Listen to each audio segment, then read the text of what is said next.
आज इस नई हुकूमत ने इमरान खान से 2-4 कदम आगे बढ़कर और डॉलर के पुजारी मुल्ला जी इमरान खान की हुकूमत से कितना आगे बढ़कर 2-4 कदम। दिल तो कर रहा है मौला साहब को मुंह पर जवाब दूं। ये झूठ भी इतने सलीके और आराम से बोल रहा है कि इसको शर्म नहीं आ रही कि मैं मौला हूँ, मैं झूठ क्यों बोल रहा हूँ। रही बात इमरान खान की, तो इसने कभी भी इसराइल को तस्लीम करने की बात नहीं की। इसने पहले बोला था कि ये फलस्तीन को अपना हक देंगे फिर हम तस्लीम करेंगे। काज़ी आज़म का भी यही मौक़िफ़ था। और रही इस हुकूमत की बात, ये 2-4 कदम नहीं, ये हजारों कदम आगे निकल गया। मुल्ला जी कोई शर्म करो, कभी सच भी बोल दिया करो। इसराइल को तस्लीम करने की तरफ पेशरफ्त की है।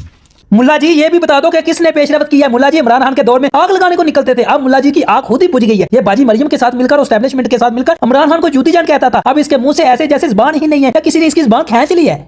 तो हमें असर नौ पूरी तवानाई के साथ इसको ब्रेक लगानी होगी। मौलाना जी एपी दासरो कौन सी तवानाई और किसके साथ ब्रेक लगानी है? साइकिल के साथ या बंदूक के साथ या तुम्हारी जुबान के साथ है? ये भी वाम को बता दो, क्यों वाम को 78 साल से बेवकूफ बनाया हुआ है। अब आपको वाम जहां नजर आती है, इमरान खान ने वाम को इतना छोड़ दे दिया तुम्हारे जैसे। अब मुल्ला बेन काब हो रहा है वाम के सामने। इमरान खान को यहूदी एजेंट कहा करते थे। इमरान खान को यहूदी एजेंट इसने ही कहना स्टार्ट किया था इस बंदे ने, डॉलर और कुर्सी का चक्कर में, क्योंकि इसने सारी जिंदगी सियासत ही इमरान खान को यहूदी एजेंट कहते हुए की है। वैसे इसकी औकात ही नहीं है ये कि सियासतदान ये बन सके। इस मौजूदा गुफ्तगू में शायद वो फेज पिछले पर रह गया, तो उसे भी आगे चलेगा आपके मुताबिक, तो ये उनसे बड़े यहूदी एजेंट हुए।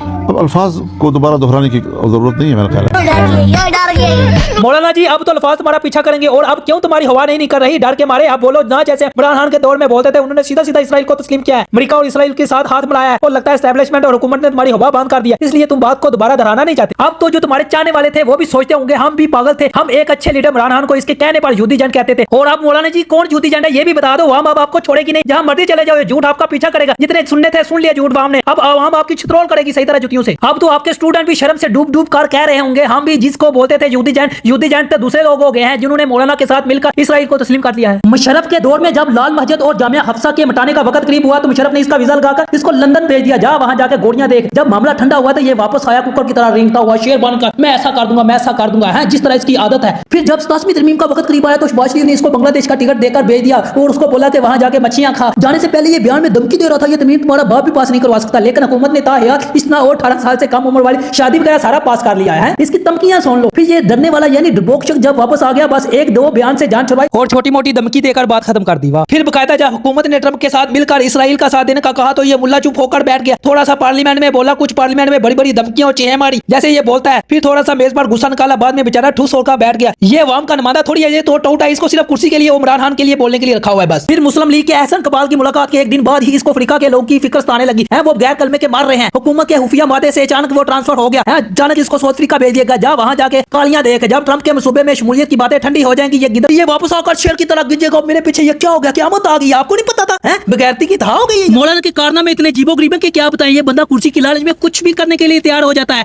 इसको डॉलर लालच देकर इसका मुंह बंद कर दिया जाता है। इसको बताया जाता है कि मौलाना आपने जुल्म के खिलाफ नहीं बोलना, जो कुछ भी मुल्क में हो रहा है आपने सिर्फ चुप करके देखना है कि क्या हो रहा है। फिर हुकूमत इसको वीजा देकर बाहर भेज देती है, एंजॉय कर जाके वहां पे गोलियां देख आए, क्योंकि जब भी पाकिस्तान पर मुश्किल वक्त आता है ये रफू चक्कर हो जाता है। जब अब हुकूमत ने इसराइल अमेरिका के साथ डील की फलस्तीन के बारे में तो ये बंदा चुप होकर बैठ गया है। इसी बात से पता चलता है ये बंदा पाकिस्तान की आवाम के लिए नहीं है, इसको बस आगे खेलने के लिए रखा हुआ है मोड़ा बना के। अब मौलाना का दौर खत्म हो चुका है क्योंकि आवाम में शौर हो गया है। जब भी मामला ठंडा तो ये पाकिस्तान में आके बड़ी बड़ी बढ़ के मारता है, जब इसकी धमकियां सुनो तो हंसी आती है, क्योंकि लोगों को भी पता है इसने झूठ ही बोलना है। धमकियां भी इसकी सियासती हता की है, ये प्रैंक इसको समझते हैं। तो इसी चित्रोल के साथ करते हैं व्लॉग एंड, तो मिलते हैं नेक्स्ट व्लॉग में आपके साथ।